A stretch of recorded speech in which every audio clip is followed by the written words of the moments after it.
नमो नमः। सर्वेषां स्वागतम् अत्र संस्कृतभाषा साहित्येतिहासः इत्यस्मिन् विषये।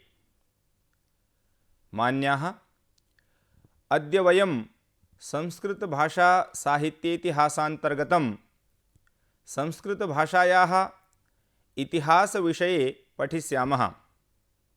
वयं सर्वेपि जानीमः एव यत् संसारस्य सर्वप्राचीनतमेयं खलु संस्कृतभाषा, या हि देववाणी, सुरवाणी, गीर्वाणवाणी इति नामभिः अपि ज्ञायते। संस्कृतभाषायां मानवसंस्कृतेः इतिहासः सुरक्षितो वर्तते। संस्कृतवागीयं सर्वाभ्यः अपि अन्यभाषाभ्यः महती, सुविशाला, सौन्दर्ययुक्ता, विचारपरिपूता च विद्यते। यद्यपि भारते विविधानि सामाजिकपरिवर्तनानि, धार्मिक उत्थानपतनानि, वैदेशिकानाम् आक्रमणानि च काले काले जातानि, तथापि सुरभारतीयं समग्रेपि धरातले सर्वत्र तदा प्रभृति एव साम्प्रतं यावत् समभावेन भाषिता, भाष्यते च अद्यापि। अस्याः संस्कृतभाषायाः इतिहासविषये ये खलु प्रमुखाः अद्य पाठनीयाश्च बिन्दवः विषयाः वा सन्ति, ते च अत्र लिख्यन्ते। पाठनीयाः विषयाः: भाषायाः अर्थः, भाषायाः विविधरूपाणि, संस्कृतम् इति शब्दप्रयोगः, संस्कृतं प्राकृतञ्च, संस्कृतभाषायाः उद्भवः, संस्कृतभाषायाः शब्दनिर्माणप्रक्रिया, संस्कृतभाषायाः व्याकरणं, तद् वैशिष्ट्यं, संस्कृतस्य लोकभाषात्वं, व्यवहारभाषा च। एतेषां विषयाणां संक्षिप्तरूपेण विवेचनम् अस्मिन् प्रथमे भागे मया क्रियते। मान्याः, वयं सर्वे जानीमः मानवानाम् अस्माकं भावानां, विचाराणां च पारस्परिक आदानप्रदानस्य सर्वोत्तमं साधनं नाम भाषा। भाषामाध्यमेनैव मानवः कस्यचित् विचारान् गृह्णाति, आत्मनश्च विचारान् बोधयितुं समर्थो भवति। मानवेषु भाषणशक्तिः इयम् ईश्वरीया वर्तते। तस्मादेव मनुष्यो जगतो जीवेषु उत्तमः। महाकविना दण्डिना अपि स्वीये काव्यादर्शे शब्दज्योतिस्वरूपायाः भाषायाः विषये साधु कथितं वर्तते। किं कथितम्? इदमन्धन्तमः कृत्स्नं जायेत भुवनत्रयं, यदि शब्दाह्वयं ज्योतिरासंसारं न दीप्यते। कवेः कथनम् इदं, यदि शब्दज्योतिः न स्यात् तर्हि न केवलम् एषः मृत्युलोकः अपितु अन्यदपि लोकद्वयम् अंधकारमयं संभवेत्, यदि लोकेस्मिन् आसंसारं शब्दज्योतिः नास्ति। अन्ये केचन उक्तवन्तः, वाचामेव प्रसादेन लोकयात्रा प्रवर्तते। यदि वाण्यः वाचः न भवेयुः तर्हि मानवाः परस्परं व्यवहारं कथं कुर्युः? यद्यपि ये वक्तुं न पारयन्ति तेपि व्यवहारं तु कुर्वन्ति एव। एवं वयं वक्तुं न शक्नुमः यत् यः भाषणं सम्भाषणं वा न करोति सः व्यवहारं कर्तुं क्षमः नास्ति। एवं प्रकारेण यदि अभिनयः क्रियते चेत् जलस्य सूचकः भवति। सः जनः पिपासितः तृषितः अस्ति इति सम्मुखे यः तिष्ठति सः स्वयमेव जानाति। किन्तु तथापि सम्यक् रूपेण, सुचारुरूपेण, समीचीनतया यदि अस्माभिः व्यवहारः करणीयः अस्ति तो तर्हि तत्र भाषा एव माध्यमं भवति। अतः इयं भाषा अस्माकं व्यवहारस्य आदानप्रदानस्य माध्यमरूपा भवति। भाषायाः अर्थः का नाम भाषा? भाषा शब्दः भाष व्यक्तायां वाचि अर्थात स्पष्ट भाषणम् इति धातुना निर्मितः अस्ति। अनेन इत्थं भाषायाः अर्थो भवति व्यक्ता वाणी इति, अर्थात यस्यां वर्णानां सुस्पष्टम् उच्चारणं भवति सा भाषा इति। तस्मात् एव उच्यते सर्वैरपि भाष्यते इति भाषा। भाष्यते इति भाषा लिख्यते, पठ्यते, श्रूयते इति न। अन्याः बहव्यः भाषाः तादृश्यः सन्ति याः बोली इति रूपेण उच्चार्यन्ते यत्र तत्र, किन्तु ताः भाषा अन्तर्गतं समाहिताः न। भाषायाः कृते व्याकरणम् अपि आवश्यकं, तस्यां पठनं, लेखनं, श्रवणं, भाषणम् इत्यपि आवश्यकं, किन्तु एतेषु चतुर्षु अपि भाषणं प्रमुखं। तत्र भाषायाः कौशलचतुष्टयं, चत्वारि कौशलानि उक्तानि सन्ति। प्रथमं श्रवणं सम्यक्, भाषणं तदनन्तरं, तृतीयं पठनं प्रोक्तं, चतुर्थम् अस्ति लेखनम्। एवं प्रकारेण या कापि भाषा अस्ति तस्यां भाषायां भाषणं परमावश्यकं। यदि भाषणं न क्रियते, केवलं लेखनं पठनं वा क्रियते चेत् सा भाषा इति वक्तुं न शक्यते। अतः संस्कृतस्य कृते भाषा शब्दस्य प्रयोगः प्राचीनकालात् एव जातः अस्ति। प्राचीनकालात् एव इयं व्यवहारभाषा आसीत्। यतोहि पूर्वतनाः सर्वेपि विषयाः, ग्रन्थाः वा अस्याम् एव संस्कृतभाषायाम् अलिख्यन्त।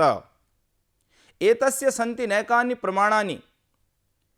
सम्प्रति अपि जनैः भाषेयं पठ्यते, लिख्यते, श्रूयते च।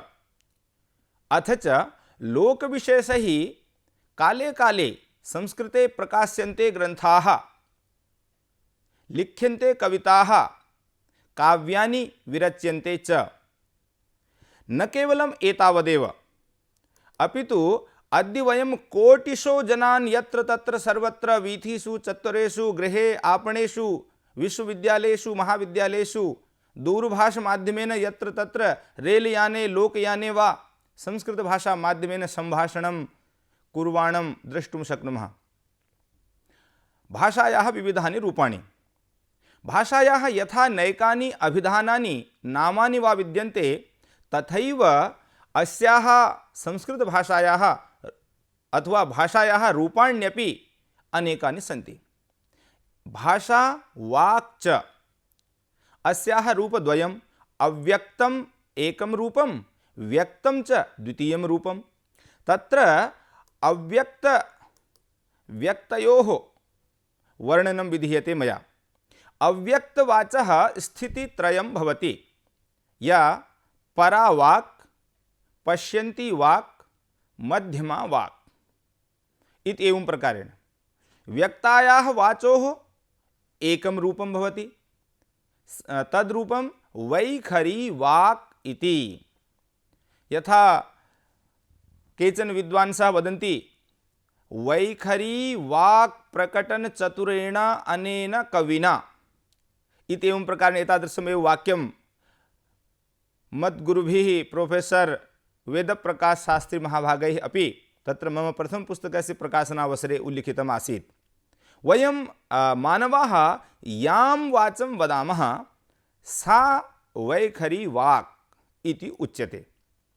अत्र वाक् तत्त्वस्य विविधघटकानां वर्णनं इत्थं भवन्तः द्रष्टुं शक्नुवन्ति। भाषा यथा भवति तु तत्र भाषायाम् अनेके विषयाः, अनेकानि घटकानि समाहितानि सन्ति। तत्र प्रथमं घटकं भवति अक्षरम्। अक्षरम् अर्थात् यस्य क्षरः, क्षरणं, नाशनं भवितुं नार्हति।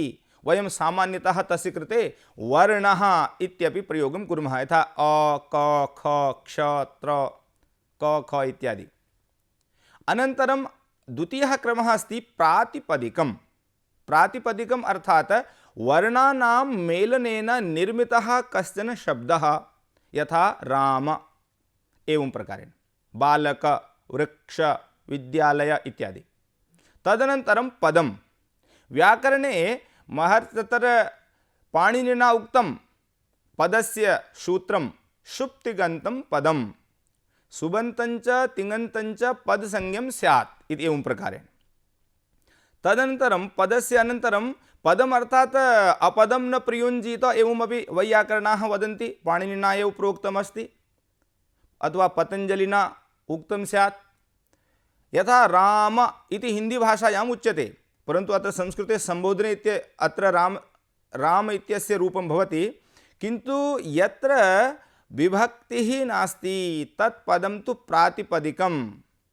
तो तत्र पदम अर्थात राम इति प्रातिपदिकस्य रामः इति प्रथमायाम् एकवचने इति पदं रामः इति एकं पदम्।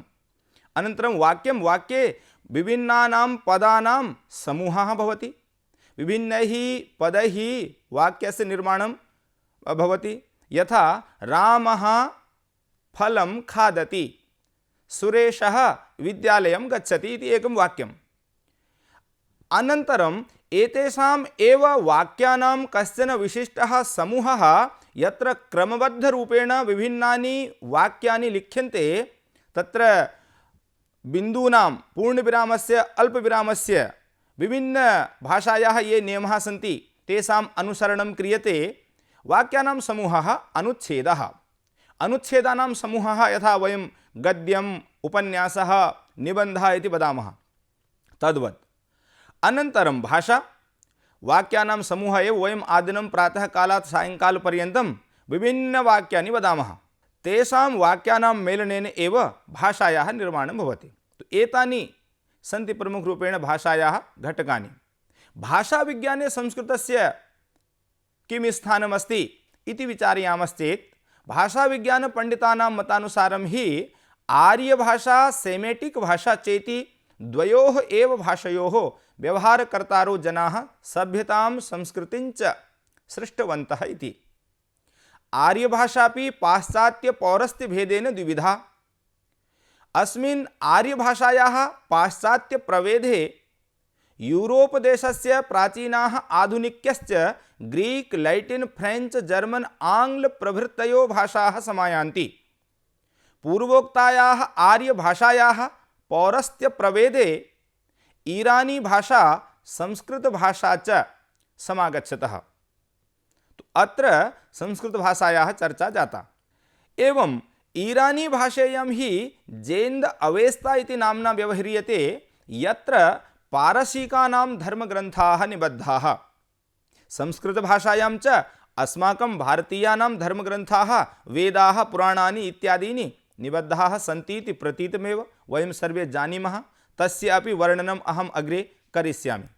संस्कृतम् इति शब्दप्रयोगः, भाषा इतः पूर्वं भाषायाः चर्चा क्रियते स्म अस्माभिः, तो तर्हि कदा आरभ्य भाषायाः स्थाने संस्कृतम् इति पदस्य प्रयोगः जातः इति प्रश्नः मनसि समुदेति।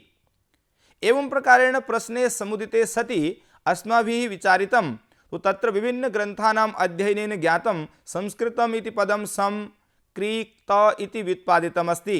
एतत्तु वैयाकरणाः अन्ये च सामान्याः सर्वे विजानन्त्येव। भाषारूपार्थे शब्दस्य प्रयोगः प्रथमतः वाल्मीकिरामायणे एव दृश्यते, यतोहि वाल्मीकिरामायणं हि लौकिककाव्येषु। तत्र सुन्दरकाण्डे यदा अशोकवाटिकायां सीता निवसति, रावणः सीतायाः हरणं कृत्वा अशोकवाटिकां नीतवान्। तो तत्र स्थितां सीतां विलोक्य हनुमान् वदति, महर्षि वाल्मीकिः हनुमतः मुखात् एतत् पद्यम् उच्चारयति, यदि वाचं प्रदास्यामि द्विजातिरिव संस्कृतां, रावणं मन्यमाना मां सीता भीता भविष्यति। अत्र अस्मिन् पद्ये संस्कृतां वाचं, वाक् शब्दस्य द्वितीयायाम् एकवचने वाचं, तो तस्य एव विशेषणं संस्कृतां। संस्कृताम् अर्थात् एकः अर्थः भवति परिष्कृतां विशुद्धां परिशुद्धां वाचम वाणीम अर्थात का नाम परिशुद्धा विशुद्धा वाक्, तो सा संस्कृतम।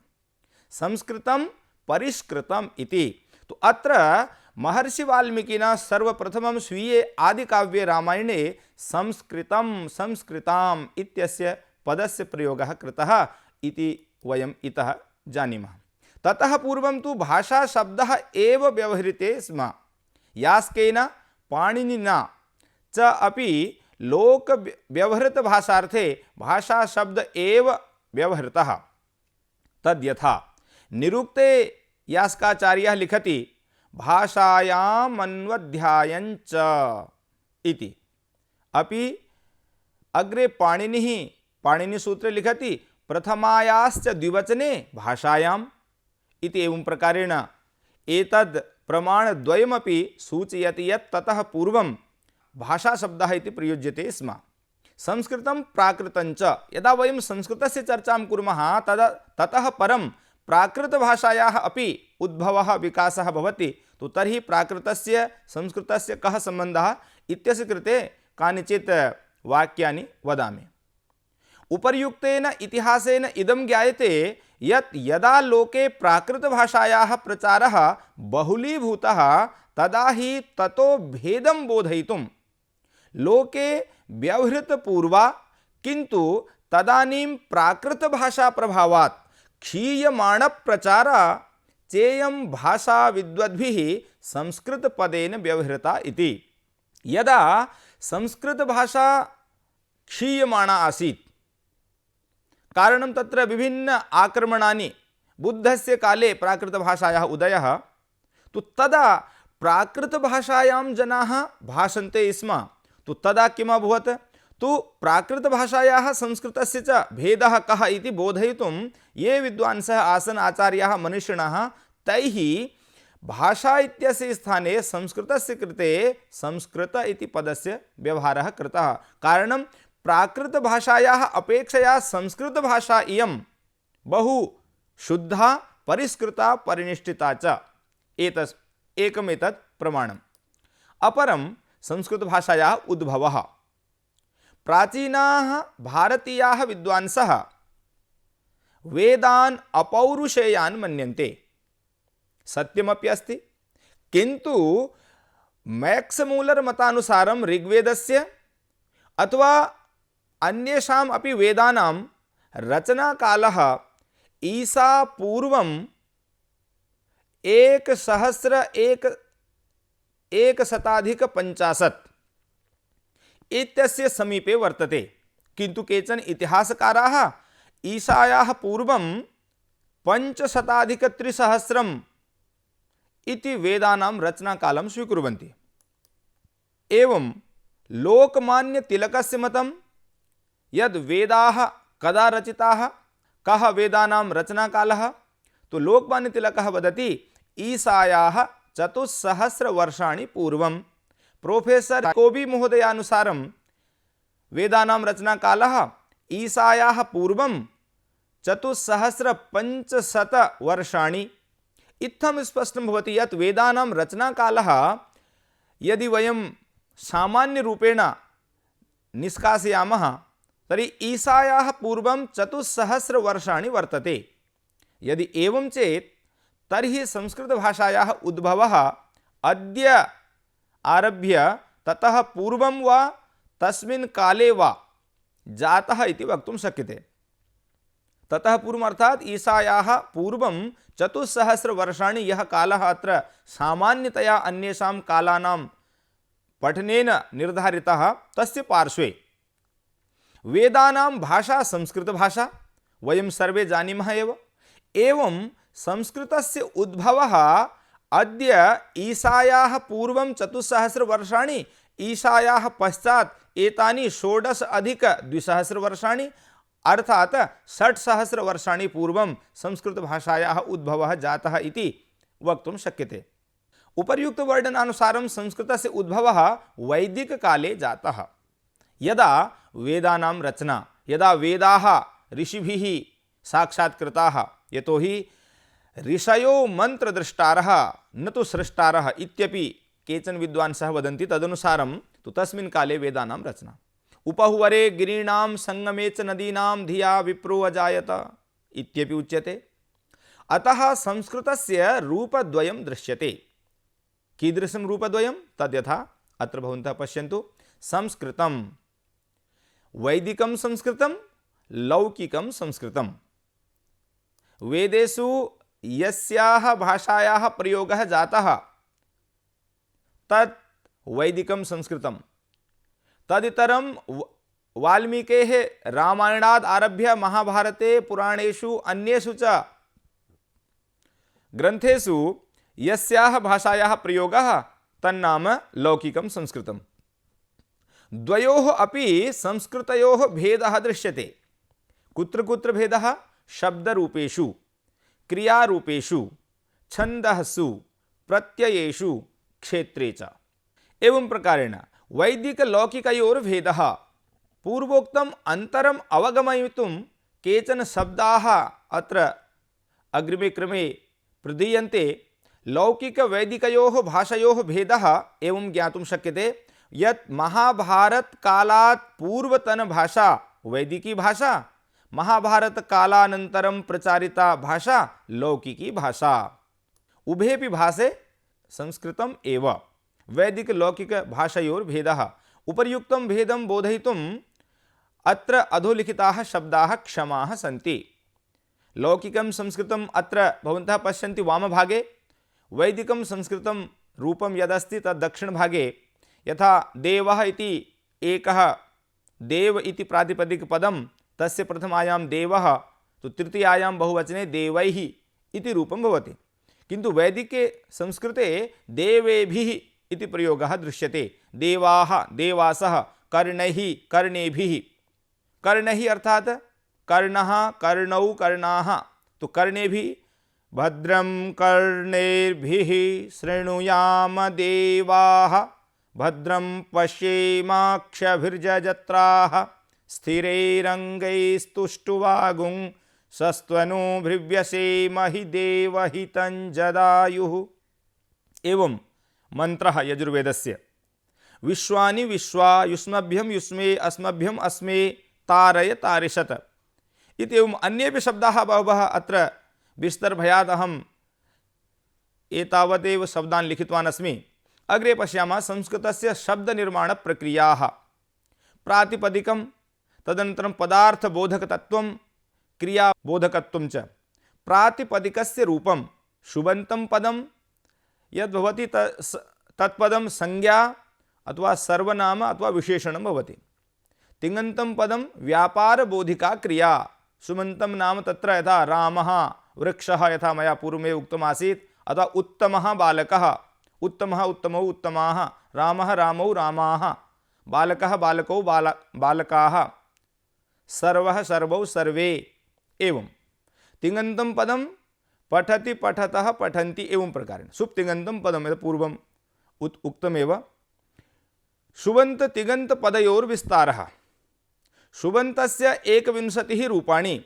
यथा अत्र वचनत्रयं विभक्ति सप्तकं, तो सप्त गुणितं त्रीणि यदि क्रियते चेत् तत्र 21 इति भवति। यथा रामशब्दस्य 3 वचनेषु 7 विभक्तिषु रूपाणि लिखामश्चेत् तानि 21 रूपाणि भवन्ति। एवं प्रकारेण असंख्य रूपाणां रचना भवितुमर्हति, पदानां रचना भवितुमर्हति इति कथनस्य अभिप्रायः। अग्रे तिङन्तपदस्य 90 रूपाणि भवन्ति। पुरुष वचन पुरुषत्रयं वचनत्रयं 10 लकाराणां च अनुरोधात् इति 90 रूपाणि।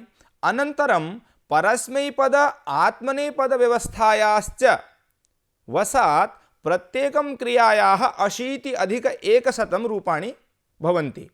तत्र प्रायः 200 धातवः सन्ति इति वयं सर्वे जानीमः एव। तो तदनुसारं यदि वयं गणनां कर्तुं शक्नुमः चेत् अनेकानि रूपाणि भवेयुः तत्रापि। कालविधानं। संस्कृतभाषायां क्रियाणां कालविधानाय 10 लकाराणां प्रयोगो भवति। अन्यभाषासु तथा न दृश्यते। तस्मादेव कारणात् संस्कृतस्य वैलक्षण्यं वैशिष्ट्यं च अन्यभाषाभ्यः। ते 10 लकाराः के इति लट् लोट् लङ् लृट् विधिलिङ् लुङ् लिट् लुट् लृङ् आशीर्लिङ् च एते 10 लकाराः। अत्र एतदपि अवधेयं यद्यपि विशुद्ध संभाषणाय एतेषां 10 लकाराणाम् अपि प्रयोगः नूनम् आवश्यकः, किन्तु सामान्य यदि कश्चन जनः प्रारम्भिकस्तरे वक्तुम् इच्छति अथवा अस्माकं गृहे कश्चन बालः संस्कृतभाषा भाषी भवितुम् इच्छति तर्हि तत्र 5 लकाराणां प्रयोगेण अपि वयं सामान्य संस्कृतसम्भाषणं कर्तुं शक्नुमः पाणिनिपरिधौ एव। अत्र द्वितीयम् एतदपि अत्र बोध्यं यत् लेट् लकारस्य प्रयोगः केवलं वेदे एव।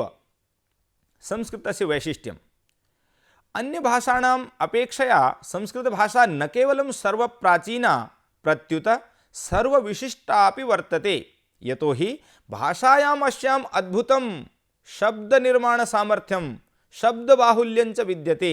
तद्यथा वयम् अग्रे शब्दान् पश्यामः। लिङ्गनिर्धारणवैशिष्ट्यं यथा स्त्रीलिङ्गे महिलायाः कृते महिला इति आकारान्तं स्त्रीलिङ्गम्, अनन्तरं कलत्रम् इति नपुंसकलिङ्गशब्दः अपि महिलायाः एव पर्यायः।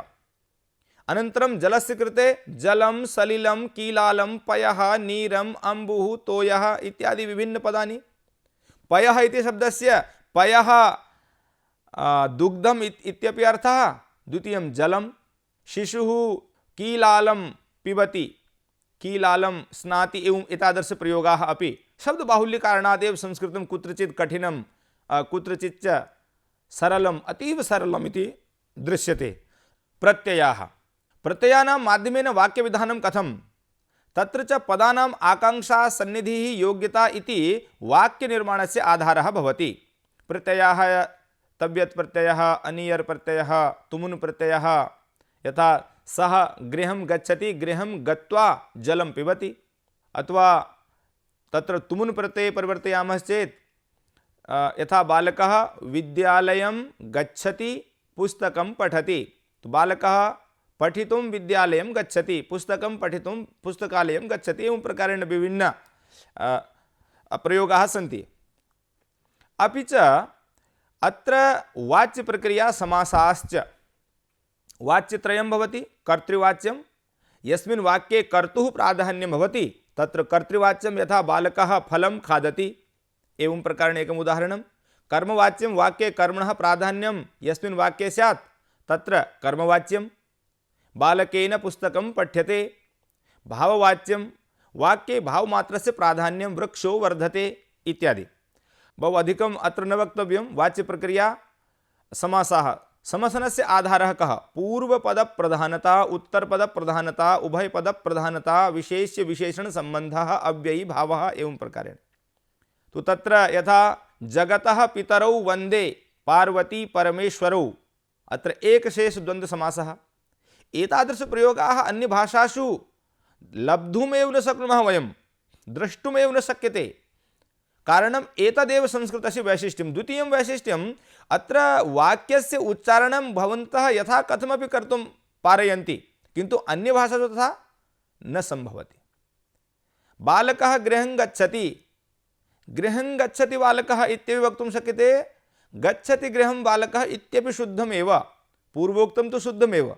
तो एवं त्रिभिः प्रकारैः वयम् एकस्य एव वाक्यस्य उच्चारणं कर्तुं शक्नुमः। तत्र कर्ता कर्म क्रिया इति क्रियाः यत्र कुत्रापि स्थाप्यन्ते चेत् तदपि अर्थभेदो न भवति, किन्तु अन्यभाषासु अर्थभेदः सम्भवति। संस्कृतस्य लोकभाषात्वं, पुरा संस्कृतभाषैव लोकानां व्यवहारभाषा आसीत्। प्राकृतभाषायाः प्राक् सर्वे केवलं संस्कृतमेव वदन्ति स्म, किन्तु प्राकृतोदये जगति संस्कृतस्य व्यवहारक्षेत्रं संकुचितं बभूव। परं भाषाव्यवहारो नावरुद्धः, यतोहि रूपकेषु तदानीम् अपि शिष्टानां संस्कृतभाषा तदितरपात्राणां च प्राकृतं द्रष्टुं शक्यते अद्यापि।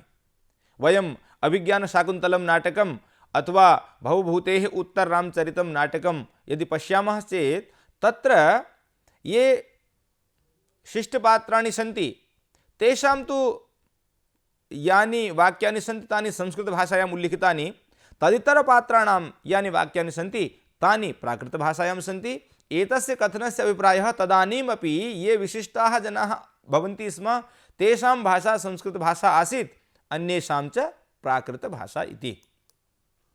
व्यवहारभाषा। राज्ञो भोजस्य विक्रमादित्यस्य च काले संस्कृतस्य प्रचुरः प्रचारः आसीत् इति नैकानि प्रमाणानि प्रमाणयन्ति।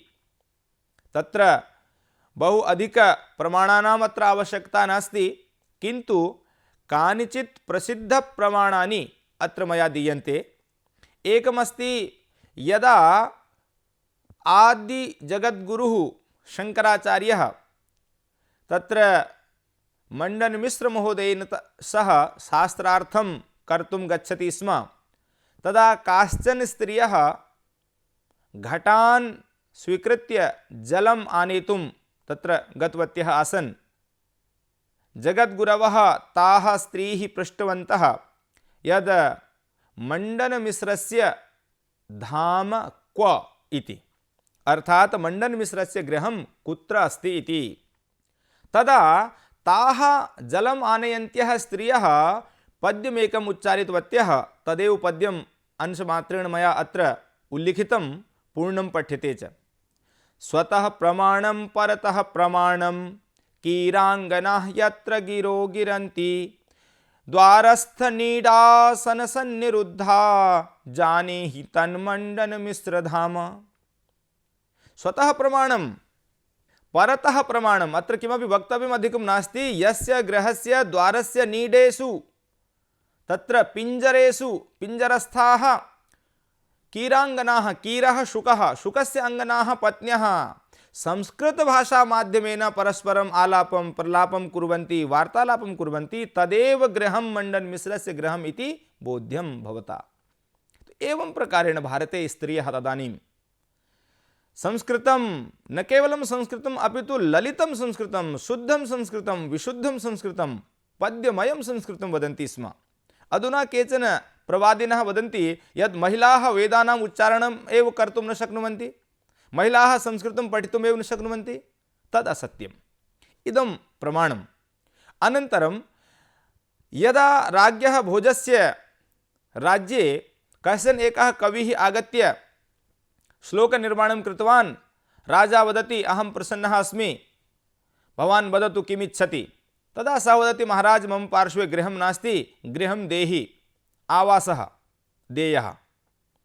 तदा राजा स्वसचिवम् आदिशति यत् सचिववर्य भवान् शीघ्रमेव गत्वा तादृशं गृहं पश्यतु यत्र वसन् कश्चित् जनः संस्कृतं न वदति अथवा सामान्यं संस्कृतं वदति अथवा तत्र शुद्ध संस्कृत संभाषणे क्षमः नास्ति, तो तम् अपसार्य तद्गृहम् एतस्मै विदुषे कवये दातव्यम् इति।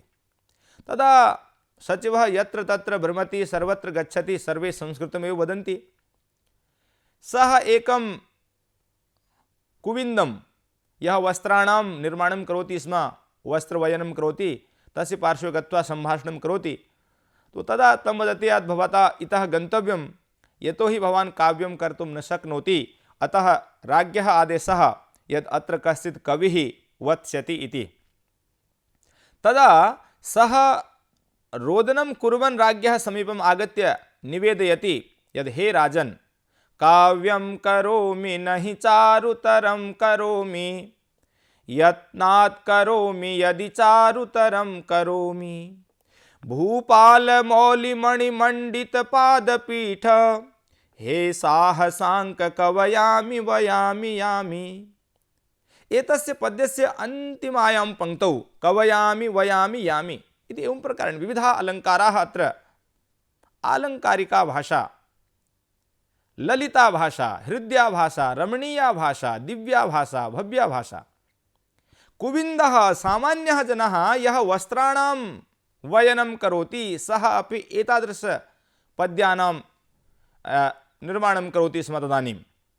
अन्यच्च एकः इतोपि प्रसङ्गः अस्ति, सूक्ष्मरूपेण वदामि। राजा निरीक्षणार्थं गतः एकः भारवाहकः काष्ठस्य भारं शिरसि निधाय गच्छति स्म। तदा राज्ञः मुखात् प्रयोगः कश्चन आगतः, किं भारं बाधति?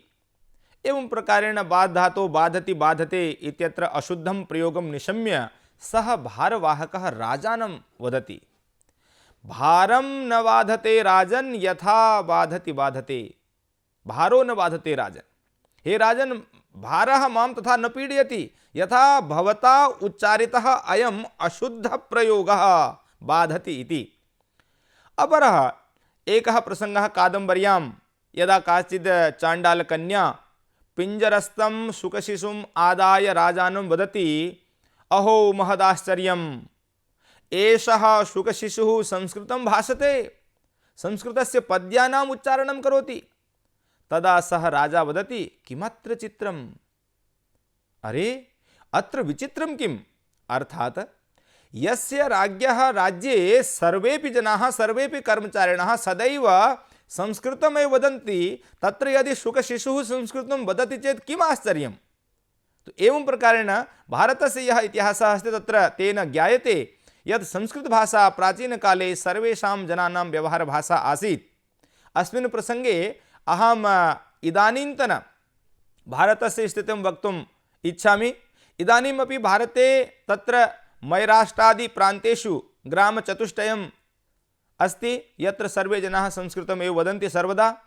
अपि च उत्तराखण्डे अपि ग्रामद्वयं, कुमाऊं मण्डलस्य बागेश्वर जनपदे भन्तोला इति ग्रामः, गढ़वाल मण्डलस्य चमोली जनपदे किमोठा इति ग्रामः, एतौ द्वौ अपि ग्रामौ संस्कृतग्रामौ इति उत्तराखण्ड सर्वकारेण घोषितौ।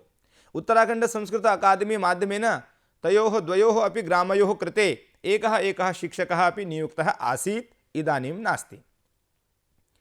अपि च उत्तराखण्ड राज्यं निखिलस्यापि जगतः तादृशं प्रथमं राज्यं सञ्जातं यस्य राज्यस्य द्वितीया राजभाषा इयं देववाणी संस्कृतभाषा एव अस्ति। तत्र 10+200तमे वर्षे तत्कालीन सर्वकारेण अस्य एकः शासनादेशः अपि निस्सारितः वर्तते। उपसंहारः अस्य पाठस्य, उपर्युक्तैः तथ्यैः प्रमाणैश्च इदं सुस्पष्टं भवति यत् प्राचीनकाले सुरवागीयं लोकभाषापदे प्रतिष्ठिता आसीत्, यथा पूर्वं तथैव अद्यापि संस्कृतभाषेयं निखिलेपि धरणीतले निखिलेपि जगति कोटिशो जनैः परमया श्रद्धया भाष्यते, श्रूयते, गीयते, चीयते, दृश्यते, समाद्रियते, लिख्यते, पठ्यते च। बहु छात्राः इत्थं संक्षिप्तरूपेण अद्य भवद्भिः संस्कृतभाषायाः इतिहासविषये पठितम्। संस्कृतसाहित्यस्य इतिहासं वयम् अग्रिमभागेषु